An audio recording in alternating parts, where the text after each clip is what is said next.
You know, pretty much everything you've been told about your computer's RAM is probably wrong. You've heard it a million times, right? If your computer's slow, just add more RAM. It's the standard advice everyone gives. But here's the real question.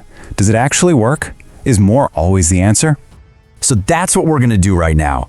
We are going to dig in and separate what's real from what's just, well, myth. This way, you can make way smarter decisions for your PC. And to do that, we have to start with what RAM even is. Now, before we can bust any myths, we really need to get our heads around one single super important idea. So let's just forget all the techie jargon for a minute, and I want you to just picture your PC as a workshop. Okay, so the official term is RAM, which stands for Random Access Memory, and the textbook definition is your computer's high-speed temporary workspace. But honestly, that definition doesn't really help much, does it? So to really get what that means, let's use a super simple analogy. Okay, so picture this. In your workshop, you've got a giant filing cabinet. That filing cabinet is your computer's hard drive, or SSD. It stores everything, all your programs, all your files for the long haul. Now, you are the worker in this shop. You're the computer's brain, its processor, or CPU. You're the one who does all the thinking. But here's the thing, you can't work straight out of that filing cabinet. It's too big, it's too slow. So what do? You go to the cabinet, you pull out the files and tools you need right now, and you put them on your workbench.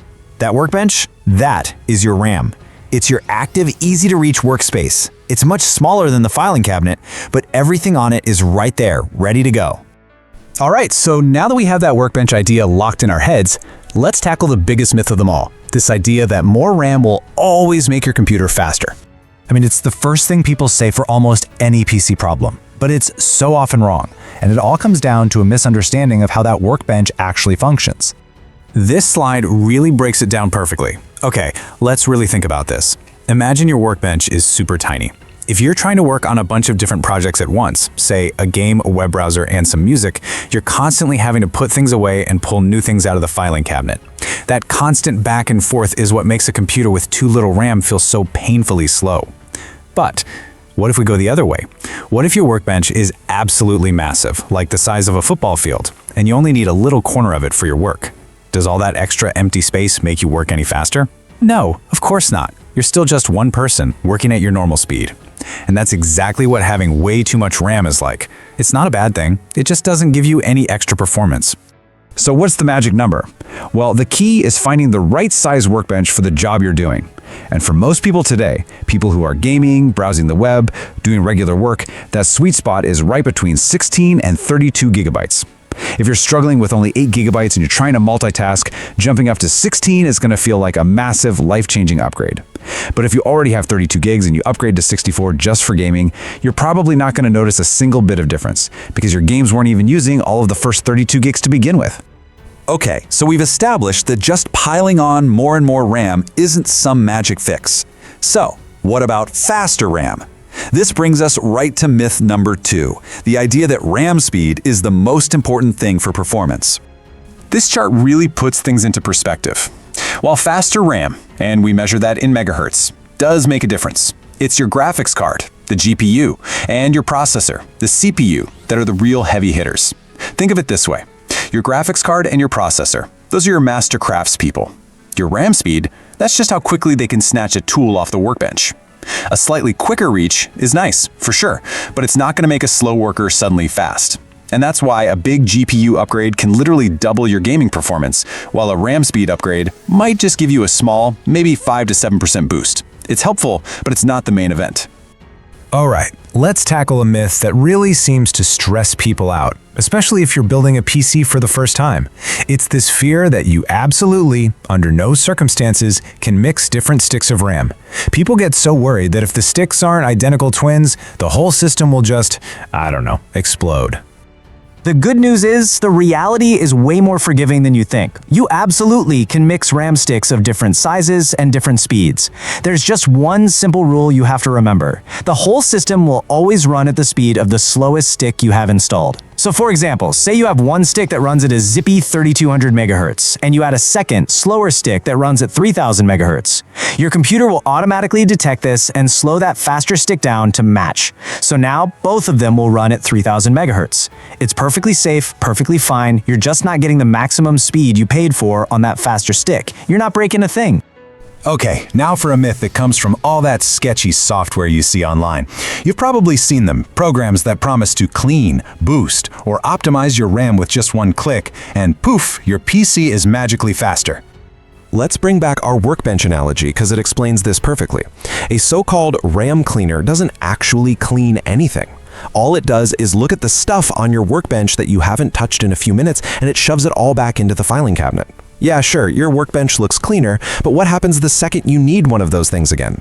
Well, now you have to make that long, slow trip back to the filing cabinet to go get it. These programs actually create more work for your computer, not less.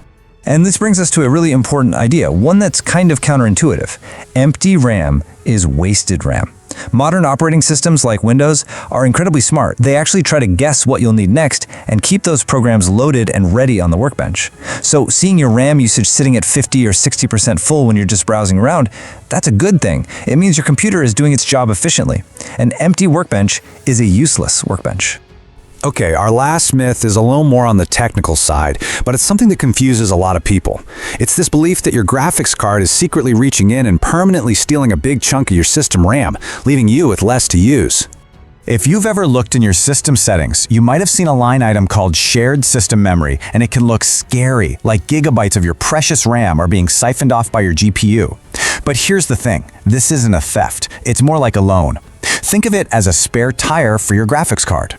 See, your GPU has its own super fast, dedicated memory called VRAM. It almost always uses that. Only in a really extreme situation where it completely runs out of its own VRAM will it temporarily borrow a bit of your slower system RAM as an emergency backup. That memory isn't gone forever, it's just on call, and your system can use it anytime the GPU doesn't need it. Whew, okay, so we've busted a whole bunch of myths. After all that, what's the real takeaway here? If it's not about having the most RAM or the fastest RAM, what actually matters? Let's just boil it down to the simple truths. First, enough is enough. Having the right amount is what's key. More isn't always better. Second, balance is everything. Your CPU and your GPU often make a way bigger difference to your performance. Third, trust your operating system. It knows how to manage RAM better than any cleaner program. And finally, remember that empty RAM is wasted potential. It's there to be used. You know, at the end of the day, the absolute best way to think about your PC isn't as a bunch of separate parts, but as a team. You could have a superstar athlete on the team, but if the other players can't keep up, you're not going to win. It's the same with your PC. Your RAM, your CPU, your graphics card, your storage drive, they all need to be in balance. A crazy fast processor with super slow RAM, that's a bottleneck. A top-of-the-line graphics card paired with an old, slow hard drive, that's a bottleneck. The real goal is to build a well-rounded team where no single component is holding everyone else back. So the next time your PC starts feeling a little sluggish and that voice in your head or your friend's voice says, just add more RAM, you'll know better. You'll think about that Workbench, you'll think about the team, and you'll ask the single most important question. Is RAM really the bottleneck here? Answering that question honestly, well, that's the first step to building a truly faster PC. If you enjoy this video, please like, share, subscribe and hit the bell to the later update from my channel. Thank you for watching till the end and see you in the next video.